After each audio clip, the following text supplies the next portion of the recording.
Hi guys, Tyler here with another installment of Show and Tell, and today we'll be talking about Thor 617. So Thor 617 is the first appearance of Kid Loki.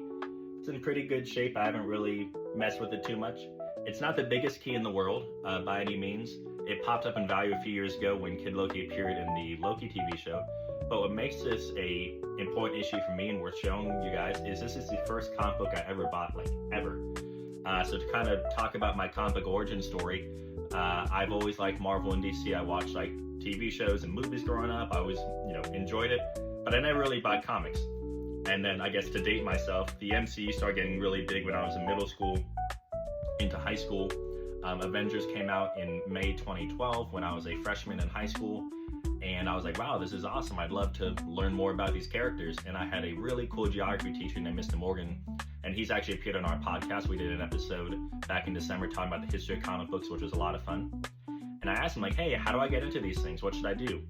And he said, well, who's the character you like? And I said, well, I liked like Thor, I like Loki. And he said, well, see if there's a storyline that happened recently you can maybe pop in on. And so I did some research, and people were saying, like, hey, there's this new storyline where Loki died, but he gets reincarnated as a kid, and he's trying to redeem himself and all this stuff. It's like, oh, let's try that out. So I went to my local comic book store, Dave's Comics, and I found this and some back issues and also some other, ones, 618, 619, all that. And then I talked to Mr. Dave, and he was like, hey, we have a subscription here if you want to start a pull list. And I said, sure. And so I started pulling Thor, I started pulling Avengers. I was like, oh, I like Spider-Man, let's try Spider-Man. I like Batman. And the rest is pretty much history, Pretty much without exception, I've been buying new books ever since. There's been a couple times here and there where, especially in my college year where I had less money, that I stopped briefly, but otherwise I've been buying comic books ever since.